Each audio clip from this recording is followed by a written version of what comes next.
James Madison wrote, "The powers delegated by the Constitution to the federal government are few and defined. Those which are to remain in the state governments are numerous." Lately, the feds have been grabbing more power from the states, but still, Tuesday, voters in a bunch of states will get to make decisions about taxes, pensions, health care, legal marijuana, animal welfare. Let's start with that. Massachusetts votes on whether to force farmers to give animals more room to move around. Here's part of the Humane Society's ad encouraging people to vote yes. You want to get out? Yes!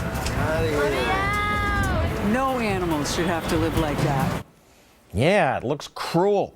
And polls show most people support the new restriction in Massachusetts. But Terry Anderson says most people don't think it through. Anderson works for the Property and Environmental Research Center. So what do you mean they don't think it through? It's cruel to those animals. Most people see the alternative as Henny Penny pecking around the farmyard in some bucolic agricultural setting, and the alternative is larger scale but still penned up animals. And most people also don't think about the fact that if we ban these things, we're going to have more expensive food in the supermarkets. California had passed a similar law last year, and egg prices increased 22%. Yeah, and who does that really hurt? Not the animal rights activists, who by and large are wealthy and can afford to protest, but it hurts the people at the low end of the income spectrum. I've learned that cage-free doesn't necessarily mean a better life for the animals. This undercover video shows birds suffering at one farm that gave them more room to roam. This is cage-free humane egg farm.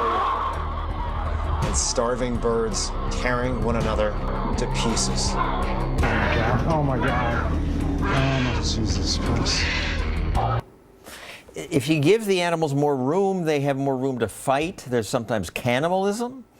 Absolutely. They're pecking at one another and chasing one another around the way that animals do all of the time.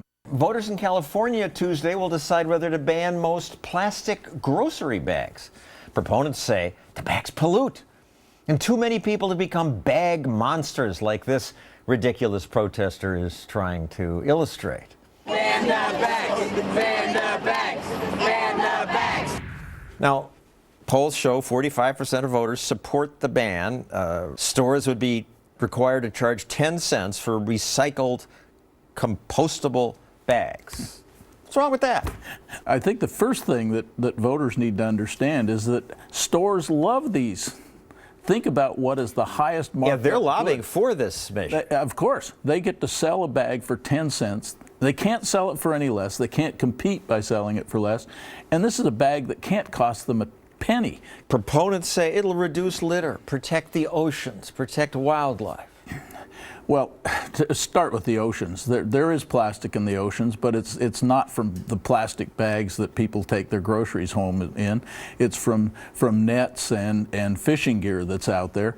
But more importantly, it doesn't really help the environment. Plastic is thin, it's cheap, it's effective, it's clean. Consumer Reports magazine supports the switch to reusable bags. I'm not surprised. They usually support government meddling. But at least they were honest enough to test reusable bags. Testers poured 1 tablespoon of milk into each bag.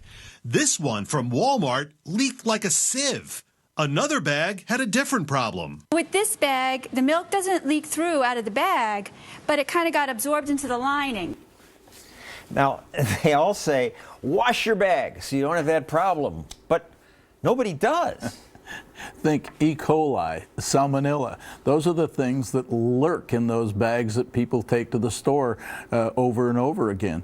And tests have found that. It's really a bigger danger to your family than many other things. Way more. In San Francisco, following the bag ban, there was a 46% increase in emergency room visits due to salmonella, E. coli, and other bacteria. So it's not a free lunch. And people don't wash them. If you use them, do wash them. It's like poison in there. Thank you, Terry Anderson from PERC. Now let's look at some energy issues on the ballot. Washington State wants a tax on carbon, and they use kids to sell it. all that gas and oil is just going to lead up to more problems. It's going to get much hotter. I know that the ice is melting. And you can see all these storms that are happening. Actually, all these storms aren't happening. It's deceit. The number of storms is not historically unusual. But look, global warming may become a real threat. Energy policy specialist James Taylor says if you want to try to reduce our contribution to global warming, this is not one of the worst ways to do it. No, if you want to reduce carbon dioxide emissions, the way that Washington is attempting to do so makes a lot of sense. Market mechanisms are left in place, and Washington State. Right, Washington State. And the taxes that are being collected, most of them are being returned to the people by lowering other taxes. They're going to lower the sales tax. Right, so you're trading off much of the revenue collected. But even if every state did this, it would have minuscule or no effect on overall global warming. What's the point? You're just ripping off the taxpayers. Right, I'm with you on that, John. But if you feel the need to do so, if you want to reduce carbon dioxide emissions, this is a way that's less harmful than others. I think it's a decent compromise if you're going to go down that road. Much of the environmental left doesn't support it, which may be why it's only 40%. And why wouldn't they support it? You'd think they would. Yeah, this is a beautiful example of what's going on politically. What you have is the environmental left is upset that government is not keeping all the extra taxes that are being collected. So they are opposing the reduction in carbon dioxide emissions, which they say is the greatest crisis facing humanity because it doesn't grow government enough. Because they're giving the money back to taxpayers in another form. Right. Given a choice between saving the environment and growing government, they will choose growing government every time. On a positive note, Nevada may do something good. Enter the 21st century and the free market. They want to abolish the century-old, outdated electric utility monopoly. Question 3 lets you finally choose your energy provider. So 61% of people in Nevada support that. The opponents say this hasn't reduced prices in other states. Oh, it certainly has. Texas, which has deregulated almost the entirety of their utility industry, they've given more consumer choice. Their electricity prices have decreased by 19% this decade, even though nationally electricity prices are up. Well, it's Texas. They have cheaper natural gas and oil. Well, actually, Texas has renewable power mandates that mandate expensive wind power. So the fact that they're reducing prices is even more remarkable given that. Politicians love taxing sin. It lets them claim a moral high ground. We're raising money for the public by punishing sin. Tuesday, 14 states votes on measures that will supposedly limit sin or raise money from it. All these states have ballot measures along those lines. Politicians say our sin tax will reduce the amount of sin, and the money we raise will pay for wholesome things like education. But Nick Gillespie, editor-in-chief of Reason magazine, says politicians, as usual, don't understand that their laws create nasty, unexpected side effects. Yeah, absolutely. Well, the classic case is prohibition. Essentially, by driving a legal product into black markets, created organized crime. But it's logical that if you tax tobacco, say, fewer people may smoke. You're helping people. Yeah, well, you know, it depends on what you define as helping people. With something like tobacco, where there's a medical consensus that it's bad for you, it's one thing. When you're talking about something like marijuana, it's actually less harmful than alcohol in many ways. Well, that came up on social media. I ask you, beside the presidential race, what else matters November 8th? Rodrigo Juarez responded, there are about 9 states voting on the legalization of marijuana. And yes, there are, and this horrifies prohibitionists. Here's an ad they're running in California. Proposition 64 will allow marijuana smoking ads in prime time and on programs with millions of children and teenage viewers. Children could be exposed to ads promoting marijuana gummy candy and brownies.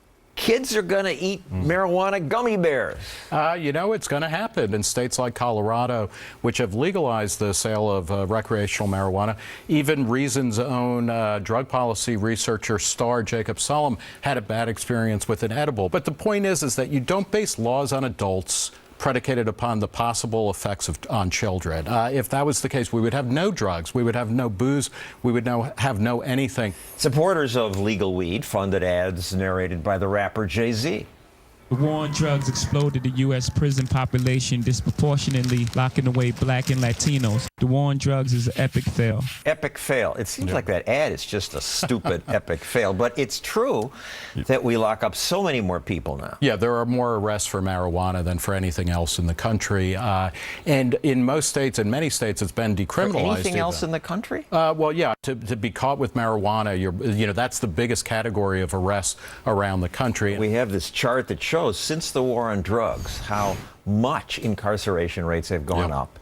And as Jay-Z said, it's disproportionately non-white. Right, absolutely. Well, that's also one of the outcomes of black markets is that you push the black market activity into areas where people have less money and less control over their neighborhoods. All right, beyond weed, Tuesday, 4 states vote on raising tobacco taxes. In Missouri, for example, from 17 cents a pack to 77 cents. The proposal creates a special new fund that is dedicated exclusively to early childhood health and education. A special fund for early childhood education. You can argue against that? I'm going to start smoking so that I can contribute even more tax money to it. I mean, that's an old dodge about vice taxes, is that, or sin taxes. We're taking this from things people shouldn't be doing anyway and giving it to the elderly, giving it to poor kids, giving it to schools. The fact of the matter is that most government funding is fungible, so it's all pretty much going in the same place. And in that vein, in Missouri, people who agree with Nick made this ad. How many times have we been told that a new tax or a lottery will mean more money for education? Have our schools improved? But make no mistake, Amendment 3 doesn't create a lockbox to keep tax dollars in our communities. It actually creates a slush fund for politicians. We can always be taxing things more and we can always be spending more, but then we never kind of settle the accounts in a cost-effective way. With these cigarette tax increases, we're getting close to the unintended consequence that you got from Prohibition. More crime, and not so much in Missouri where they're raising it to 77 cents. In New York City, here, it's $5.85 a pack. And you had that incident where the cops put a chokehold on a guy, killed him. The reason he was being hassled by them is he was selling loosies. Right. That's what you get when you start to say, okay, we're going to use cigarette taxes, which is, just a horrible vice that nobody likes anymore. We're going to tax the hell out of that in order to pay for whatever slush fund we need. Always more rules because politicians say it's our job to discourage sinful, harmful behavior. But I think John Stuart Mill had it right. He wrote, society's influence practices a social tyranny more formidable than any kinds of political persuasion, or force, I'd add, since it leaves fewer means of escape, penetrating more deeply into the details of life. When you're arresting 500,000 or even some years 1 million people for simple possession of marijuana, that's actually a lot of force and that disrupts people's lives. And I think we are in a better society when we have more people defining what they want to do, again, as long as they're not, to invoke another Mill principle, they're not hurting other people. Massachusetts, Rhode Island, and New Jersey vote on whether to expand legal gambling. But they'll legalize only state-run gambling, and in Rhode Island, 61% of the revenue from video slot machines will be kept by the state.